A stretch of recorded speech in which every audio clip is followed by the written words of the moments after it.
আপনারা জানেন যে যেই ঘটনাটাকে কেন্দ্র করে বাংলাদেশের বিভিন্ন সোশ্যাল মিডিয়া এবং জাতীয় আন্তর্জাতিক গণমাধ্যমে কিছু ঘটনার বিষয়ে আলোচনা তৈরি হয়েছে। তো পুলিশের কাজ হচ্ছে মামলা তদন্ত করা এবং তদন্ত করে এটা আদালতে পেশ করা। তো যেহেতু ঘটনাটি জাতীয় আন্তর্জাতিকভাবে এক ধরনের আলোচনার মধ্যে এসছে, সেই হিসাবে আমাদের মনে হয়েছে আমরা এটা প্রাথমিক তদন্তের একটা পর্যায়ে ইনিশিয়াল পর্যায়ে কিছু কথা আপনাদের মাধ্যমে জানানোর প্রয়োজন বিধায় আমরা এটা আসছি। মামলাটি এখনও তদন্তাধীন, মামলা এখনও পুরোপুরি ক্লোজ করা যায়নি। এই ঘটনায় কেন্দ্র করে প্রথমে একটা কমিটি গঠন করে দেওয়া হয়। মাননীয় কমিশনার ইনচার্জ যিনি আছেন এখন স্যার আমাদের মধ্যে, ইনি একটা কমিটি গঠন করে, সেখানে আমাকে আহ্বায়ক করা হয় এই মামলা তদন্তের ক্ষেত্রে। DC crime south, ADC crime south right now সে অ্যাবসেন্ট একটু, আর এসি ক্রাইম তাকে সদস্য করা হয়, 4 সদস্য বিশিষ্ট। এবং আপনারা জানেন যে ফর্মালি আমরা একজন ইনভেস্টিগেটর নিয়োগ করি যিনি কিনা তদন্ত করেন এবং আদালতে রিপোর্টটা জমা দেন। তিনি আমাদের সাথে কাজ করেছেন, মেহেদি, সাব ইন্সপেক্টর মেহেদি। তো আমরা যেহেতু কমিটির মধ্যে ছিলাম, ওর কার্যক্রম আমরা নিজেরাও পর্যবেক্ষণ এবং তার সাথে আমরা অতপ্রতভাবে জড়িত ছিলাম। সেখান থেকে আমরা যে জিনিসটা পেয়েছি এই পর্যন্ত, সেটা আপনাদের সামনে একটু আনি। আপনারা জানেন যে মহিবুল্লাহ মিয়াজি, যিনি টিএনটি মসজিদের ইমাম, দীর্ঘ সময় যাবৎ উনি ইমামতি করেন, উনি একটা এজাহার দিয়েছেন। সেখানে উনি উল্লেখ করেছেন যে সকালবেলা হাঁটতে গিয়ে উনি 4-5 জন ব্যক্তি কর্তৃক উনি মাইক্রোবাসে করে ওনাকে জোর জবরদস্তি করে নিয়ে যায় এবং পঞ্চগড়ে ওনাকে আবিষ্কার করা হয় একদম একটা নাজেহাল অবস্থায়।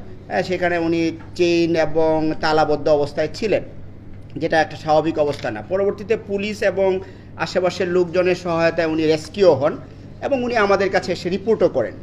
রিপোর্টকালীন সময়ে উনি যেটা বলেন যে উনি শারীরিক এবং মানসিকভাবে অবসাদগ্রস্ত, উনি একটু সময় চান। তো আমরা অ্যাকর্ডিংলি তাকে সময় দেই এবং উনি তার ওই দিনেই বিকেলবেলা এসে একটা উনি লিখিত এজাহার দায়ের করেন। সেখানে উনি যে সমস্ত ঘটনার অবতারণা করেছেন সেগুলি আপনারা কম বেশি জানেন, যেহেতু ওনাকে জোর জবরদস্তিপূর্বক অপহরণ, হত্যার উদ্দেশ্যে মারধর এবং বেসামাল অবস্থায় ফেলে যাওয়া এবং আরও কিছু ঘটনার কথা বলেছেন। তো সেগুলি আমরা আমলে নিয়েই তদন্ত শুরু করি। তদন্তের পর্যায়ে আমরা যে জিনিসটা জানতে পারি যে উনি আসলে সকালবেলা যখন হাঁটতে বের হন, উনি নিজেই একটা পর্যায়ে তার মধ্যে উনি ওনার বক্তব্য অনুযায়ী অবচেতনভাবে উনি মনে করেন যে তার আরও অনেক দূর এগিয়ে যাওয়া দরকার। তো এরকমভাবে করতে করতে উনি জয়দেবপুর চৌরাস্তায় আসেন এক পর্যায়ে, সিএনজি কোন সময় অটো, এখান থেকে বাস যুগে উনি যান আপনার সুবানবাগ হয়ে গাবতলি থেকে উনি শ্যামলী পরিবহনের একটা টিকিট ক্রয় করেন। টিকিটের ক্রয় করে উনি পঞ্চগড়ের টিকিটটা কিনেন। তো পঞ্চগড়ের টিকিট কিনতে গিয়ে উনি বগুড়ার পেন্টাগন হোটেল, যেটা কিনা শেরপুর থানা সম্ভবত, না যদি ভুল না করি কোথাও, তো ওইখানে যে যাত্রা বিরতি করে সেইখানে উনি নেমে উনি অজু নামাজ করেন মাগরিবের টাইমে। তো এরপরে উনি পঞ্চগড়ে চলে যান। এরপরে ওখান থেকে উনি নিজেই হাঁটতে ওখানে যে পড়ে যান বা অবসাদগ্রস্ত হয়ে পড়েন এবং নিজে এই ধরনের অবস্থায় তাকে আবিষ্কার করেন। তো এইটা আমরা তথ্য প্রযুক্তির সহায়তা এবং সিসিটিভি ফুটেজ এবং একই সাথে যেই শ্যামলী পরিবহন, যেই বাসে উনি গিয়েছেন, সেই মূলী পরিবহন কর্তৃপক্ষ এবং তার সাথে যে সমস্ত যাত্রীরা গমনাগমন করেছেন তাদের সাথে কথা বলে সিসিটিভি ফুটেজ বিশ্লেষণ করে, এবং একই সাথে আপনারা জানেন যে এখন তথ্য প্রযুক্তির বদৌলতে অনেক কিছু চিহ্নিত করা যায়, এই সমস্ত কিছুর বিশ্লেষণ করে ওনার সামনে ওনাকে আমরা ডাকি। উনি যেহেতু ভিকটিম এবং বাদী, এখনও ওনাকে আমরা ডেকে এই জিনিসগুলি ওনার সামনে আমরা পেশ করি।